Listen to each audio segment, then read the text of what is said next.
Síganos en nuestras redes sociales. En Twitter, @telediarios. En Facebook, Telediario S. Y en la señal internacional de Ecuador TV para Estados Unidos, a través del paquete latino de DirecTV en el canal 457 y también vía streaming para el mundo por www.ecuadortv.es. Es momento de las noticias, amigos y amigas, muy buenas tardes, bienvenidos a la emisión central de Telediario. Tenemos amplia información para compartir con ustedes. Sofía. ¿Qué tal, Fabricio? Muy buenas tardes, amigos y amigas de todo el país. Vamos a repasar de inmediato los titulares.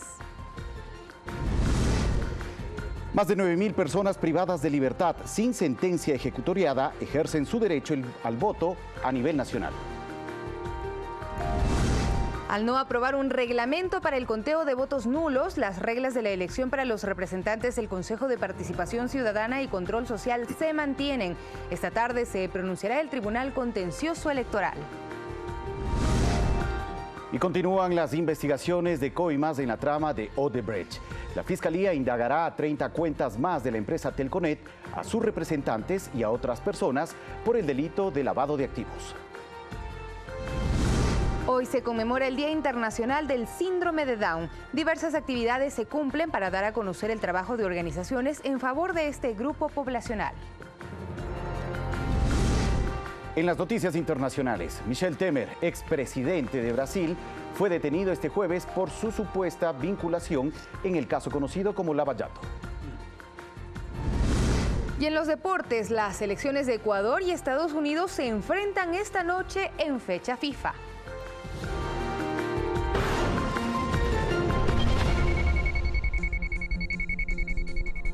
Arrancamos con las noticias. En la comparecencia ante la Comisión de Desarrollo Económico de la Asamblea Nacional, el ministro de Finanzas, Richard Martínez, dio información sobre los procesos de reformas legales que prepararía y presentaría el Ejecutivo en los próximos meses. Esteban Albornoz, presidente de la Comisión de Desarrollo Económico que recibió este miércoles al ministro Martínez, hace una valoración de lo que fue la exposición del secretario de Estado. Sí queremos seguir conversando y se ha comprometido el ministro para ir revisando en mesas de trabajo posibles proyectos de ley que modifiquen la estructura tributaria que tenemos en el país. En su intervención, Martínez se refirió a los cuerpos legales que serían reformados a futuro, el Código de Planificación y Finanzas y el Código Monetario y Financiero, por ejemplo. Terminar de restablecer la institucionalidad del Banco Central, la independencia. También adelantó que en el último tramo de este año el Ejecutivo presentará una reforma tributaria, en donde se daría paso a la eliminación de impuestos que a criterio del ministro han sido perjudiciales al momento de atraer inversión. Eliminar gradualmente los impuestos que distorsionan los negocios y las transferencias en el exterior. Este es básicamente el impuesto a la salida de divisas, pero se necesita de que el sector fiscal sea robusto. Acogiendo el pedido de un sector de la ciudadanía, Albornoz menciona otro impuesto que podría ser sujeto a revisión. Hay un impuesto que en este momento causa dificultades a los ciudadanos. Estamos hablando, por ejemplo, del impuesto verde, que debería ser planteado y analizado, y en eso se comprometió a tener una mesa de trabajo. Sobre la posibilidad de revisar el impuesto al valor agregado, el ministro advirtió no se anticipará a hacer una afirmación mientras dentro del gobierno no exista una definición. Alexis Moncayo, Telediario. Y después de anunciar la salida de Ecuador de la Unión de Naciones Suramericanas, UNASUR, el presidente de la República, Lenín Moreno, viajará a Chile para participar en el Encuentro de Mandatarios de América del Sur 2019. Durante el encuentro de los mandatarios sudamericanos en Chile, previsto para este viernes, se espera que se defina la fundación de ProSur, la misma que reemplazaría a la UNASUR, organismo creado en 2008 por los gobiernos de izquierda en la región y cuya sede se estableció en Ecuador durante el mandato del expresidente Rafael Correa. Vamos a reemplazar esa organización caduca que se generó para cuidar dictadores. Reemplazamos la UNASUR. Allí construyeron un edificio de casi 40 millones de dólares. La vamos a entregar a nuestros indígenas, a nuestros montubios, para que hagan su universidad. No es un foro ideológico como lo fue UNASUR, todo lo contrario. Queremos que sea un foro abierto a todos los países que respeten esos valores y esos principios. El mismo que fue acogido por otros gobernantes de la región que ya han confirmado su presencia, como Colombia, Brasil, Perú, Argentina, Paraguay y Venezuela, con la presencia de Juan Guaidó como presidente interino. Al primer encuentro en Chile también acudirá el presidente ecuatoriano Lenín Moreno. Según la agenda, el mandatario saldrá desde la base aérea Simón Bolívar de Guayaquil este jueves a las 14:30. Su arribo a Santiago de Chile se prevé a las 18:45 al Aeropuerto Internacional Comodoro Arturo Benítez, donde será recibido con honores. Para el viernes 22 de marzo, a las 9:20 hora de Ecuador, se realizará la ceremonia de bienvenida al Encuentro de Presidentes de América del Sur 2019 en el Palacio de la Moneda. A las 9:30 y como parte del bloque A, el presidente Moreno pronunciará su discurso a la comunidad regional sudamericana, en el marco del diálogo para la coordinación y colaboración en América del Sur, los desafíos y oportunidades del futuro. A las 10:30 participará el bloque B con la temática Desafíos y oportunidades sectoriales para la integración regional. A las 11:15 habrá una declaración conjunta de prensa. A las 15:30 el mandatario ecuatoriano saldrá desde Chile con retorno a Guayaquil. Para este viernes también se espera el anuncio que hará el presidente Moreno sobre las recientes acusaciones en su contra. Para que vean que todo lo que ven ustedes en más de una ocasión en redes son una mentira tramada, armada, así como armaron la farsa del 30S. Lo que vemos es que se construyen historias siempre falsas normalmente y bueno, todo lo que sea de investigarse que se investigue, no hay nada que ocultar, Lenin, realmente el gobierno en esto lo toma así. Mariuxi Buenaño, Telediario. Revisamos más temas. La Fiscalía General del Estado investiga 30 cuentas más de la empresa Telconet, sus representantes y otras personas como parte de la indagación previa que se desarrolla por lavado de activos. Además, se informó que solicitaron una ampliación a la cooperación internacional china. La devolución de los 13.5 millones de dólares que hizo Tomislav Topic no le eximen de responsabilidad penal. Así lo manifestó el fiscal Richard Alvarado, quien investiga el caso de lavado de activos que se deriva de los actos de corrupción de Odebrecht en el país. Alvarado informó que además se analizan 30 cuentas del sistema financiero nacional que se han podido identificar hasta el momento. Las cuales tienen 92.944 archivos, los cuales los señores peritos de la unidad de análisis financiero han indicado que específicamente se demorarían entre unos 120 días aproximadamente para poder realizar dicha valoración. Cuentas que corresponderían no solo a Telconet, compañía que recibió los dineros de Glory International, empresa china vinculada a la constructora brasileña. Son de la empresa Telconet, Topic y las personas que están siendo investigadas. Es del conjunto. El fiscal también reveló que se solicitó una ampliación a la asistencia penal internacional china, puesto que no cumple los parámetros básicos. Únicamente existe la persona que declara o manifiesta dichos hechos. No existe la autoridad competente que aceptó dicha versión. No existe la información de qué autoridad es la que remitió, quién fue la que realizó dichos actos. Tampoco no se encuentra completa en cuanto a los estados financieros. De su lado, la defensa de la empresa Telconet expresó su postura ante estas declaraciones. Desde hace 3 años es y será apoyar toda investigación que quiera hacer la Fiscalía. Y no, por supuesto, no pondremos obstáculos ni resistencias a ninguna de esas investigaciones. A decir del fiscal, el lavado de activos es un delito sofisticado y estratégico, en el que se utiliza un conjunto de mecanismos para poder distraer el origen del dinero. Olga Velasco, Telediario. Y la exasambleísta Sofía Espín será investigada por fraude procesal. El día de ayer se efectuó la audiencia de reformulación de cargos. La instrucción fiscal en el caso se empleará 30 días más. Inicialmente se formuló cargos por el delito de oferta de tráfico de influencias. Sin embargo, a lo largo de los 90 días de instrucción fiscal, se reunieron nuevos elementos de convicción, detalló el fiscal subrogante Edmundo Briones, y se reformuló el delito por fraude procesal en contra de la ex legisladora Sofía Espín y de la abogada Yadira Cadena. Tenemos que la sala penal de la Corte Nacional remitió copias certificadas del auto de llamamiento a juicio dictado dentro de la causa que por plagio cometido a Fernando Balda se sustancia, de tal suerte que ahí Fiscalía tiene un proceso penal en marcha, que es uno de los requisitos para que el fraude procesal se cometa. En septiembre de 2018, Espín y Cadena visitaron en la cárcel del sur de Quito a la ex agente Diana Falcón, cooperador eficaz en el proceso de secuestro a Fernando Valdá.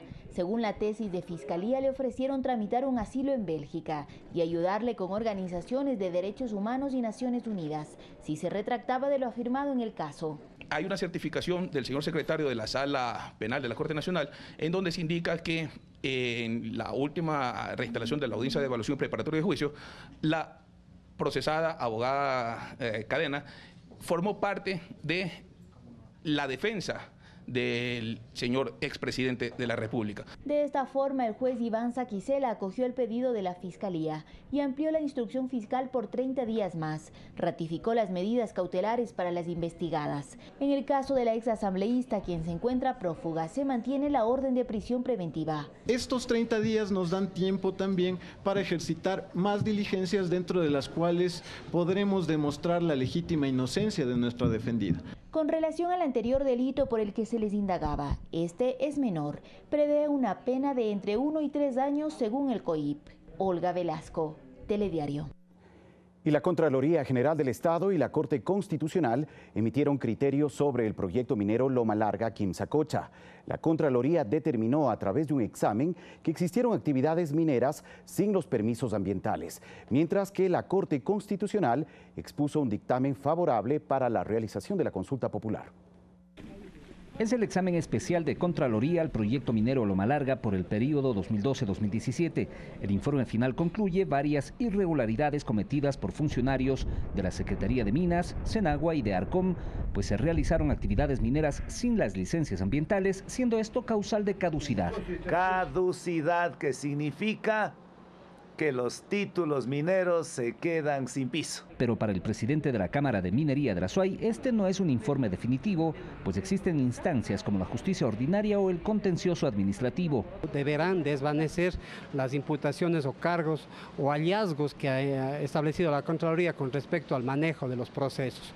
Entonces entendemos que esta es apenas una primera instancia. Sobre el proyecto minero Loma Larga Quimsacocha hay también el pronunciamiento de la Corte Constitucional, que en su parte medular resalta que existe un dictamen favorable para la realización de la consulta popular en el Cantón Girón. Esto a nosotros nos enriquece más para tener mayor fuerza y decirle a estos señores que en Girón se debe respetar este proceso de consulta popular. Los resultados de la consulta popular, asegura Vargas, no influirán en el proyecto minero, pues este se asienta sobre 3 cantones: Girón, San Fernando y Cuenca. Técnicamente sí es viable rediseñar el proyecto y quizás trasladar la instalación de un campamento que inicialmente estuvo previsto que se instale en el territorio de Girón, hacerlo ya sea en el cantón Cuenca o ya hacerlo en el territorio del cantón San Fernando. Así, los promineros aseguran que se ejecute el proyecto. César Tacuri Vintimilla, Telediario.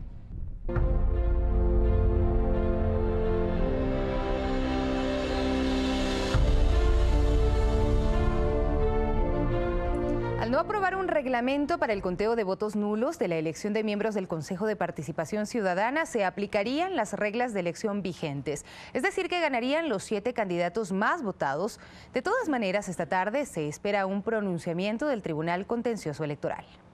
La contabilización del voto nulo se realizará como establece el Código de la Democracia. Es decir, una papeleta anulada es un voto anulado. Está así. Para este proceso no se aplica el método de Hunt. Los votos válidos definirán quiénes ocuparán las 7 consejerías principales y las 7 suplentes del Consejo de Participación Ciudadana y Control Social. 7 personas más votadas, 3 hombres, 3 mujeres y 1 de pueblos y nacionalidades. El pueblo tiene 3 opciones de voto, que es voto blanco, nulo y por uno de los candidatos. No hubo acuerdo en el Pleno del Consejo Nacional Electoral sobre la contabilización del voto nulo para la elección del Consejo de Participación Ciudadana y Control Social y se envió una consulta al Tribunal Contencioso Electoral. La discusión se centra si este organismo tiene la competencia para dirimir el caso. No podría pronunciarse sobre un hecho que a lo mejor posteriormente vaya en apelación, porque van a haber muchos reclamos. Tanto el consejero Cabrera como el expresidente del Tribunal Supremo Electoral, Medardo Oleas, coinciden en que tomar decisiones decisiones, cuando ya iniciaron los comicios con el sufragio de los privados de libertad. Sin sentencia generaría una confusión. Irresponsabilidad que a pocas horas se quiera modificar las reglas del juego. La ley dice que un año antes no se puede realizar cambios a la normativa electoral. El Tribunal Contencioso Electoral se pronunciará sobre la consulta que realizó el Consejo Nacional Electoral a las 16 horas de este jueves en una conferencia de prensa. Valeria Villarroel, Telediario. Albertina Navas, consultora en estrategia de comunicación digital y docente de la Universidad de las Américas, afirmó esta mañana que las redes sociales influyen en el voto, pero no lo determinan. En primera impresión se refirió a los ataques que circulan en Twitter en estos días previos a la elección y explicó qué se busca. Ahorita estamos en una fase que se llama de ecosistemas y de activismo, es decir, que hay cuentas que lo que buscan es que el debate político deje de estar en la argumentación de los programas de campaña y se centre en que un candidato se defienda, de tal manera que empiezan a circular lo que se llaman bulos o hoax, que son estas noticias aparentemente verdaderas, un poco escandalosas, pero que tienen parte de falsedad, de manera que mueven como una suerte de cortina de humo el eje del debate. En lugar de estar en las ideas y en las propuestas, se está buscando que los candidatos busquen defenderse, de manera que en la campaña política se está reduciendo a cuál candidato se defiende mejor de la descalificación y no cuál candidato hace mejores propuestas y genera mejor diálogo ciudadano.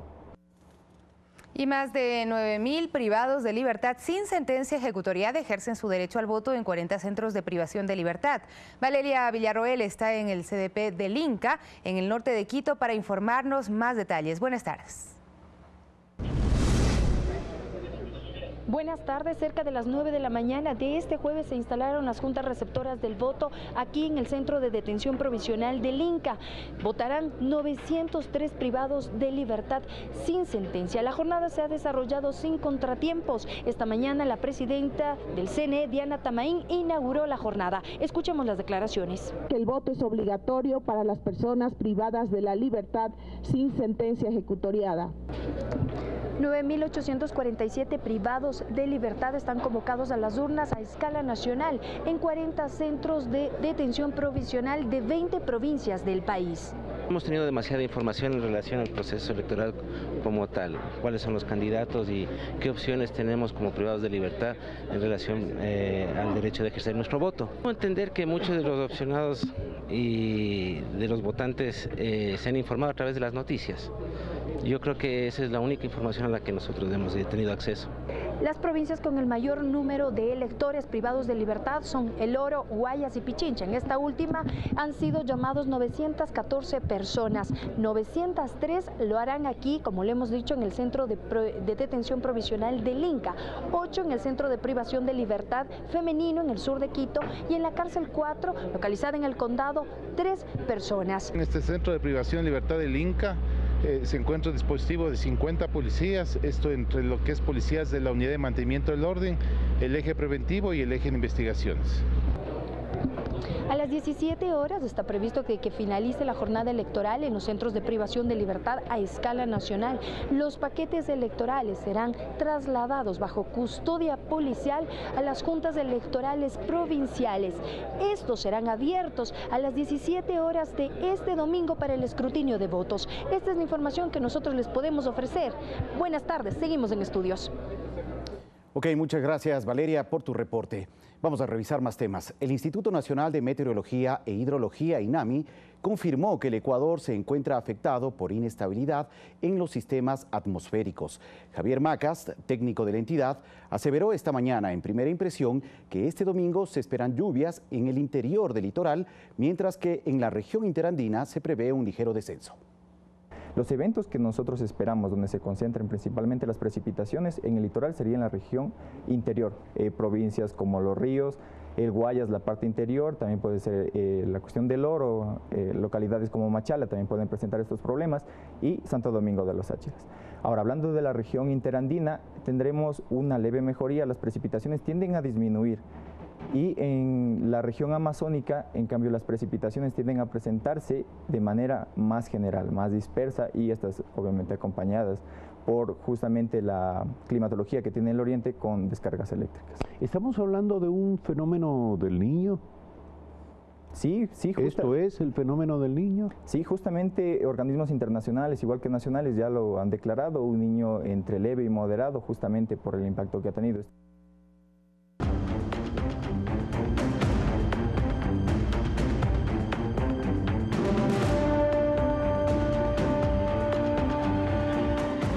Cantón Daule, provincia del Guayas, las precipitaciones que se presentaron en los últimos días afectaron casas y hectáreas de cultivo de arroz. Luis Alfredo Zúñiga nos tiene un informe. Buenas tardes, compañeros en estudios. Me encuentro en el recinto El Prado, Cantón Daule, provincia del Guayas, en donde todo esto que ven en imágenes en este momento debería estar totalmente seco. Son hectáreas y hectáreas de siembra de arroz. Sin embargo, como podemos ver en las imágenes, están totalmente inundados. Esto significa sin duda para algunos sembradores que se dedican a la actividad, a la producción de este grano, representa pérdidas totales. Y es que con las lluvias que se han presentado en los últimos días en la región litoral, en la provincia del Guayas y también en otras provincias como Los Ríos, se han afectado no solo casas, no solo familias, sino por supuesto también a quienes se dedican a esta actividad. Uno de ellos es Alfonso. Muy buenas tardes, Alfonso. Adolfo, perdón. Cuéntanos un poco cuáles han sido las afectaciones que han sucedido en este recinto del Prado. Vemos que están totalmente inundadas las hectáreas de este grano. Sí, ya tenemos algunos días, ya pique de agua ya tenemos, algunos días ya tenemos. Ya vamos para 2 semanas que ya esto no está lleno de agua, pues no, y estamos perdiendo porque tenemos pérdida. Usted sabe que tenemos hartas pérdidas, tenemos. Esto también significa, sin duda alguna, pérdidas económicas en cuanto a la siembra. Sí, se ha perdido todo. ¿Podríamos cuantificar? Más o menos se ha perdido el dinero que se ha estado sembrado, abonado, todo eso se está perdiendo, pues, ¿no? Esto también podemos indicar que quienes habitan por este sector han tenido pérdidas o más allá de pérdidas, afectaciones en cuanto a sus hogares. Sí, se han perdido todo, casas, en veces también se han perdido para allá afuera, están yendo a pique también, todo eso. Ahora podemos ver también en las imágenes que pese a las lluvias aprovechan los pocos momentos en los que no hay precipitaciones para salvar lo poco que queda. Cuéntanos un poco qué podemos ver en las imágenes. Así como usted ve, ¿Qué están haciendo en este momento? Estamos trillando el arroz, lo estamos hartando, que ya está ahogado pues el arroz. No, mire para allá porque estos arroz ya están ahogados, lo estamos sacando lo que se pueda. Lo que se pueda la máquina hacer nomás, pues eso ya ese arroz sale caro. ¿Esto significa también que lo que se pierde aquí es posible recuperarlo o ya es pérdida total? Ya es pérdida, pues. Ya es pérdida. ¿Cómo va a recuperar esto si esto ya es pérdida? Al igual que usted conoce otros colegas que también sufren este tipo de afectaciones. Claro, cualquier cantidad por este lado, cualquier cantidad. Y bien, escuchábamos a Adolfo, uno de los productores de arroz del Cantón Daule, que se han visto afectados por las fuertes precipitaciones que se han presentado en los últimos días en la provincia del Guayas. Como él, decenas de productores de arroceros han perdido sus hectáreas por las fuertes inundaciones que se presentan en sus sembríos. Vamos a continuar haciendo un recorrido por los diferentes cantones de la provincia del Guayas para constatar las afectaciones que se dan debido a las fuertes precipitaciones. Mientras tanto, volvemos con más informaciones con ustedes en estudios. Muy bien, muchas gracias a Luis Alfredo por ofrecernos este reporte de la situación que se está viviendo en distintos puntos del país. Nos vamos a una pausa en este momento y enseguida regresamos, tenemos más información. Les recordamos que el día de hoy se conmemora el Día Internacional del Síndrome de Down. Volvemos enseguida. Ayúdanos a encontrarlo. Guerrón Padilla Marco Vinicio, de 56 años de edad, desapareció el 14 de febrero del 2019 en Quito, del barrio Pizulí. Cualquier información, comunicarse al número de teléfono 1-800-335-486.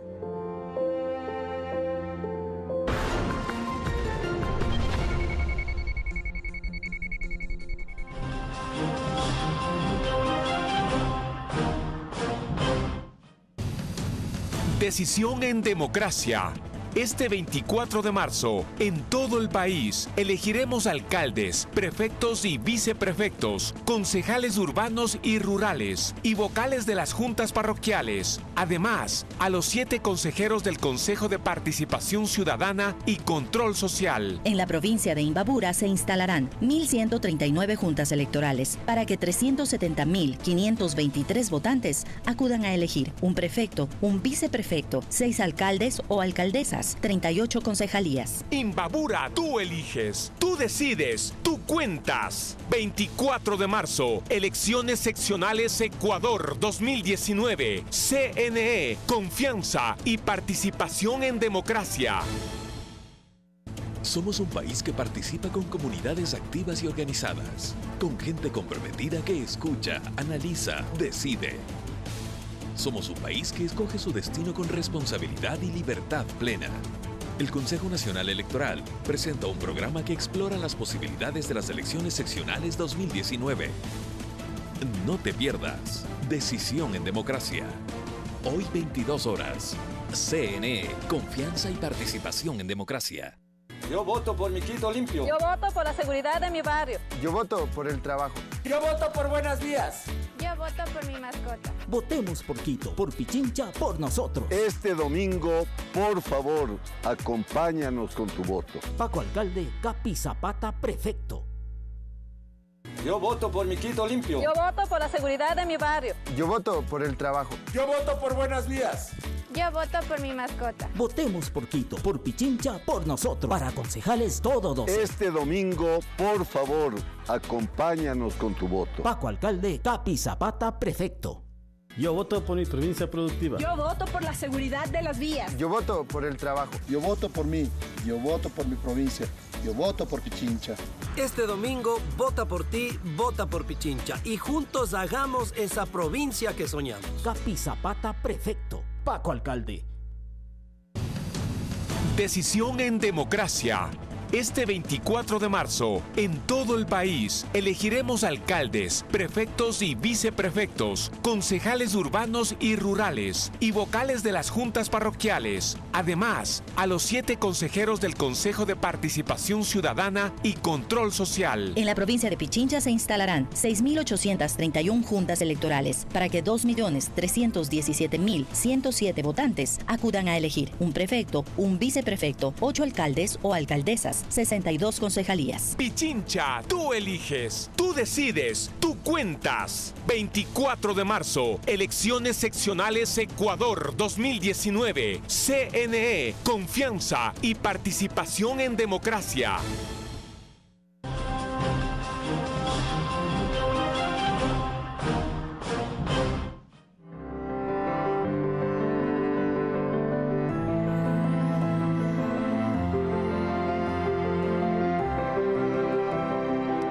Hoy jueves 21 de marzo se conmemora el Día Internacional del Síndrome de Down.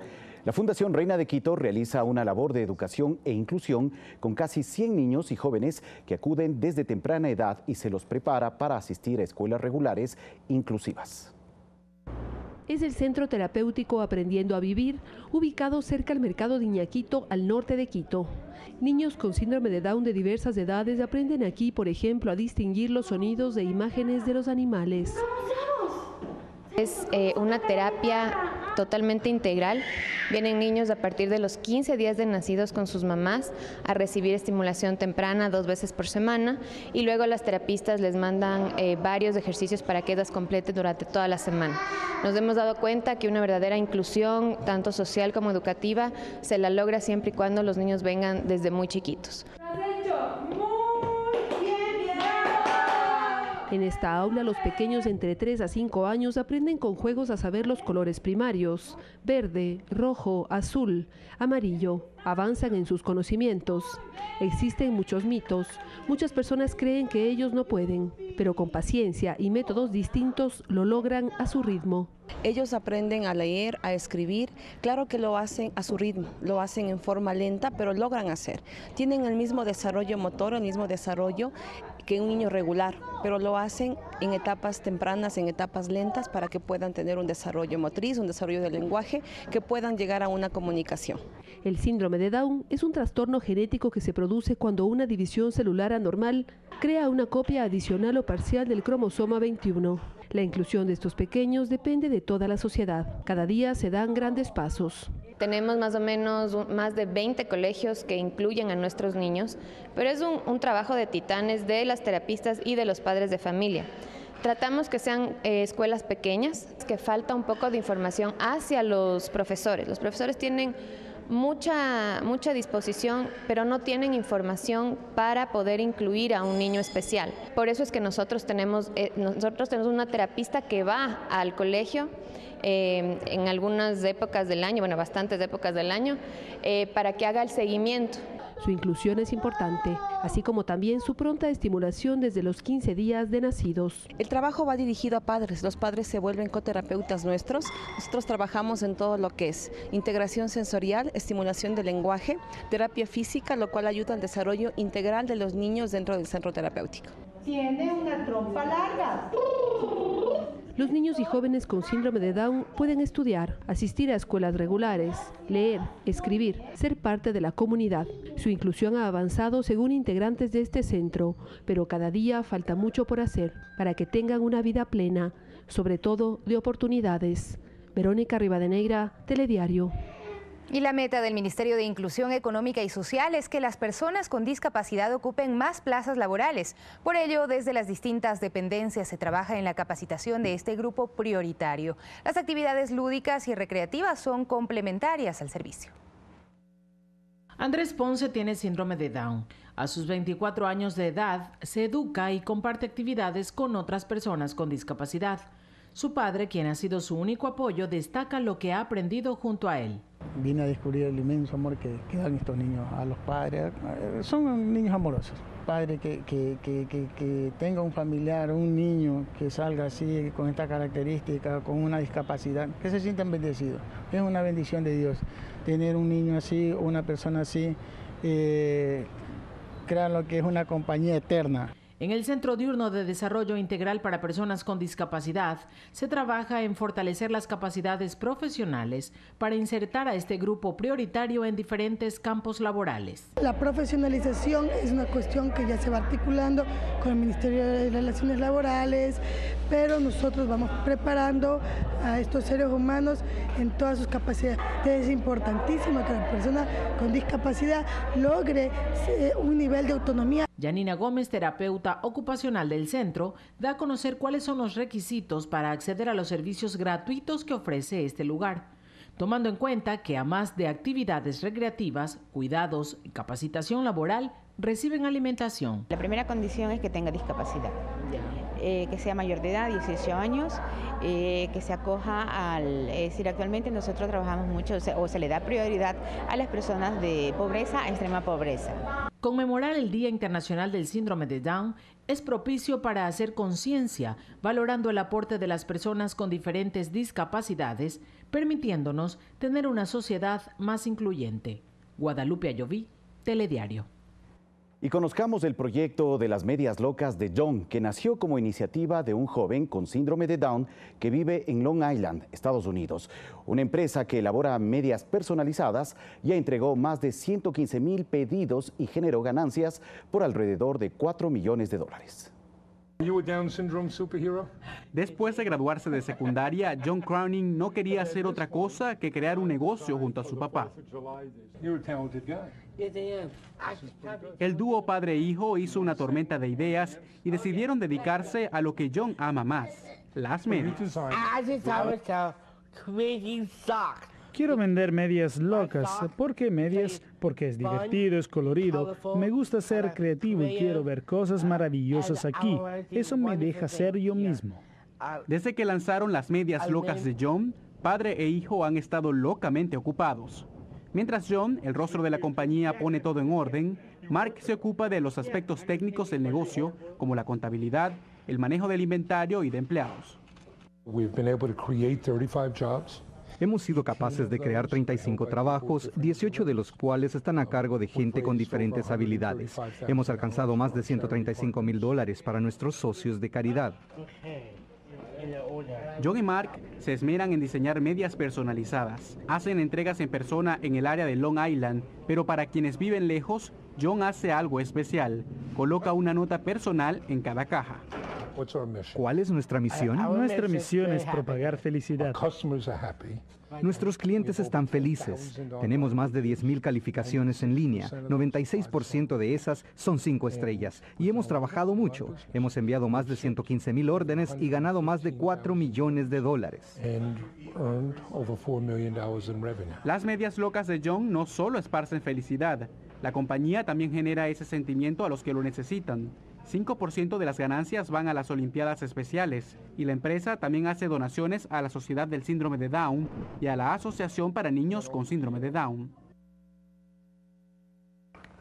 Y en la Cámara de la Industria y Producción en Quito se desarrolló el foro Mujeres en el sector de la construcción, retos y aprendizajes. En el encuentro, mujeres que se dedican a esta rama compartieron sus experiencias con el fin de fomentar la igualdad de género. Ana María es técnica en una cantera. De padre albañil, creció en un hogar de 3 hermanos varones. Hoy es ingeniera en minas y trabaja en Holcim. Empecé manejando 9 personas, todos hombres. Llegué a un grupo en el que tradicionalmente eran de hombres. Trabajar con equipos, con explosivos, es generalmente de hombres. Pero hemos sabido demostrar que las mujeres también somos fuertes. Como ella, varias mujeres que han logrado roles protagónicos en la industria de la construcción compartieron experiencias sobre cómo rompieron estereotipos en una actividad que se pensaba solo podían desempeñar hombres. Significó una estabilidad familiar, económica, más estable, emocionalmente, me hizo realizar como persona, como ser humano. Somos mucho más ordenadas, somos mucho más creativas. Somos mucho más involucradas, como que yo digo, las mujeres nos ponemos más la camiseta, digo yo. ONU Mujeres participó en este evento. Consideran fundamental este tipo de espacios para que más empresas continúen desarrollando políticas para empoderar a las mujeres. Yo creo que cuando los directivos, las directivas de las empresas tienen claro que apostar por la igualdad de género, apostar por la diversidad, no solo es una cuestión de justicia y de derechos humanos y de ética, que lo es, sino también es una cuestión de eficiencia y de que no podemos permitirnos el lujo de despilfarrar la mitad del talento de la población. En esta industria, según datos del INEC del año 2018, se cuenta con alrededor de 14.000 mujeres, es decir, tan solo un 0.7% del total de trabajadores. Por ello, la empresa privada resulta un actor fundamental para transformar esta realidad. Y tenemos una meta muy clara mundialmente y localmente, y es que tengamos por lo menos un 30% de mujeres en todos los niveles de la organización. Una enriquecedora experiencia en donde las mujeres aprendieron de las mujeres y del cómo no hay límites para sus metas, ya que capacidad sobra. César García, Telediario. Revisamos más temas. Una guía digital del denominado Circuito Avenida de los Volcanes fue desarrollada por el Ministerio de Turismo del Ecuador y la Embajada de Alemania. La herramienta busca mejorar el desplazamiento y la planificación en esta ruta. La riqueza geográfica del Ecuador es uno de los varios aspectos que llamó la atención de Alexander von Humboldt hace 200 años cuando realizó su expedición científica en nuestro territorio. Allí, por ejemplo, recorrió la Avenida de los Volcanes, una ruta que arranca en la provincia del Carchi con el volcán Chiles y culmina en Morona, Santiago con el volcán Sangay. Alexander von Humboldt se maravilló con los volcanes, tanto así que fue quien acuñó el nombre de Avenida de los Volcanes a todo el valle interandino que alberga a más de 70 volcanes y montañas, 27 de ellos aún activos. Lo cierto es que ahora esta avenida cuenta con un mapeo digital que brinda homenaje al científico alemán por los 250 años de natalicio, pero además brinda una herramienta tecnológica que permitirá a los turistas nacionales y extranjeros planificar sus desplazamientos. Así, por ejemplo, sus descansos tras los ascensos los podrán realizar en ciudades como Cayambe, Otavalo o Baños, por mencionar algunas. Sigue las huellas del gran explorador por todo el Ecuador y trae los temas de Humboldt al presente. Para resaltar y difundir el valioso aporte de Alexander von Humboldt para la humanidad, teniendo en nuestro país como uno de los principales protagonistas. En este reconocimiento al científico alemán también se presentó un vehículo con películas y exhibiciones, el cual recorrerá el Ecuador mostrando el legado dejado por Humboldt. El denominado Humboldt Móvil visitará principalmente escuelas y centros culturales de nuestro país. Alex Llanos, Telediario.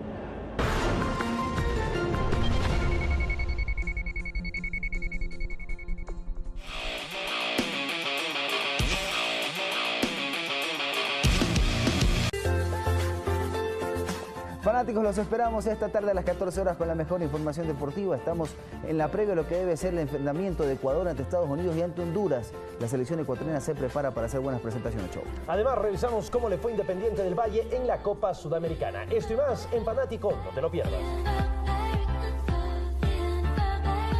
Comparte la emoción. Somos un país que participa con comunidades activas y organizadas, con gente comprometida que escucha, analiza, decide. Somos un país que escoge su destino con responsabilidad y libertad plena. El Consejo Nacional Electoral presenta un programa que explora las posibilidades de las elecciones seccionales 2019. No te pierdas. Decisión en Democracia. Hoy 22 horas. CNE, confianza y participación en democracia. Yo voto por mi provincia productiva. Yo voto por la seguridad de las vías. Yo voto por el trabajo. Yo voto por mí. Yo voto por mi provincia. Yo voto por Pichincha. Este domingo, vota por ti, vota por Pichincha. Y juntos hagamos esa provincia que soñamos. Capi Zapata, prefecto. Paco, alcalde. Este 24 de marzo elegimos consejeras y consejeros del Consejo de Participación Ciudadana y Control Social. ¿Cuál es tu trayectoria? Soy un profesional que se ha comprometido con los más caros intereses de mi patria. ¿Cuál es su propuesta?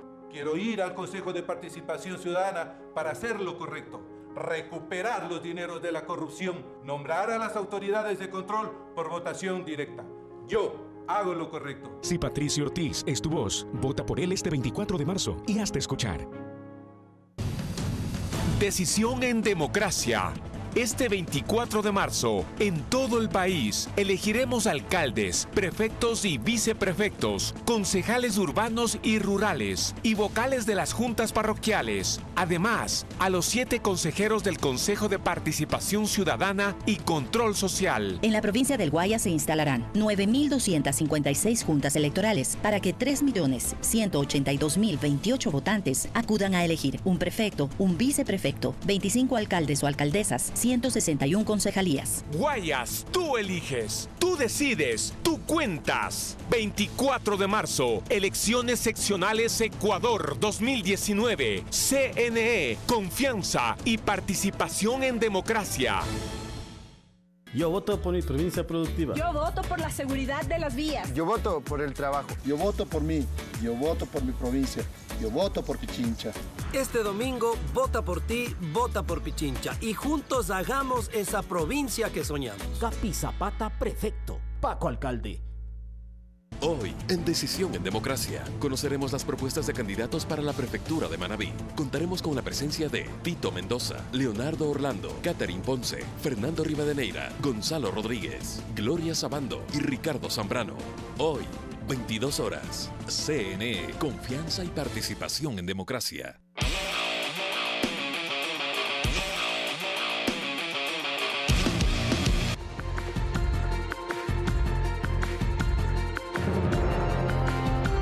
Noticias del mundo, un nuevo remesón político en Brasil. Michel Temer, expresidente de ese país, fue detenido esta mañana por su vinculación en casos de corrupción derivados de la investigación conocida como Lava Jato. La mayor operación judicial que se inició en Brasil involucra a un nuevo personaje público. Se trata del exmandatario Michel Temer, quien ya en 2017 fue acusado de corrupción y obstrucción de la justicia, después de que se conociera una grabación en la que ofrece avalar el pago de un soborno. Esta detención no tuvo efecto solo a nivel interno. De acuerdo a Diario El País, en cuanto se conoció la noticia, la bolsa de Sao Paulo bajó 1.25%, mientras el real se depreció un 1%. Se conoció además que la Policía Federal busca también al exministro de Minas y Energía, Moreira Franco. Temer, quien fue vicepresidente durante el último periodo de Dilma Rousseff, asumió el poder en agosto de 2016, luego de que la mandataria se retirara del cargo por irregularidades en la presentación de las cuentas públicas. Fernanda Vera, Telediario.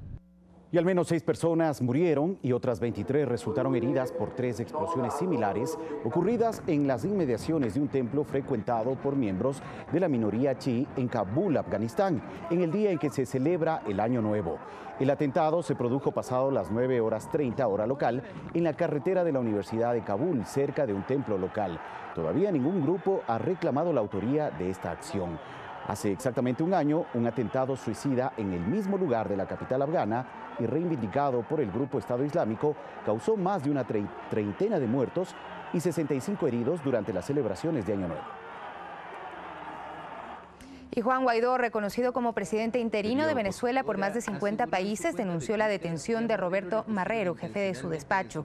El dirigente opositor explicó que se desconoce el paradero del funcionario y exigió su inmediata liberación, pedido al que se sumó el secretario de Estado de los Estados Unidos, Mike Pompeo, con una publicación en la red social Twitter. Según afirmó Guaidó, Marrero denunció horas antes que le sembraron 2 fusiles y una granada. John Edwis Fiávara, exfutbolista quien formó parte de la selección colombiana en años anteriores, fue detenido y pedido en extradición por los Estados Unidos bajo acusaciones de narcotráfico. Según informaron las autoridades colombianas, el exdeportista era el encargado de pagar a quienes transportaban cocaína en lanchas y avionetas hacia Centro y Norteamérica, mientras el líder de la banda, que fue capturado en Medellín, tenía como misión reunirse con emisarios del cartel de Sinaloa para coordinar los envíos de la sustancia ilícita. Jean-Michel Lapin es el nuevo primer ministro de Haití. La designación fue vía decreto del presidente Jovenel Moïse luego de la renuncia de Jean-Henri Séant. La Cámara de Diputados de Haití, con 93 votos a favor, 6 en contra y 3 abstenciones, aprobó la propuesta de censura contra el ex primer ministro. El país caribeño atraviesa una crisis política y social que empeoró con las continuas protestas populares iniciadas a principios de febrero que exigían la renuncia del primer mandatario acusado de actos de corrupción. Vamos al otro lado del mundo. Al menos 6 personas muertas y decenas de heridos deja hasta el momento una explosión ocurrida en una planta química de la ciudad china de Yancheng. Casi en el mismo momento en que se produjo la explosión, el Centro Nacional Sismológico del país asiático registró un temblor de magnitud 2,2 en la ciudad de Liangyunhan, cercana a Yancheng. A la tragedia se suma una nube de humo tóxico que amenaza a las localidades cercanas.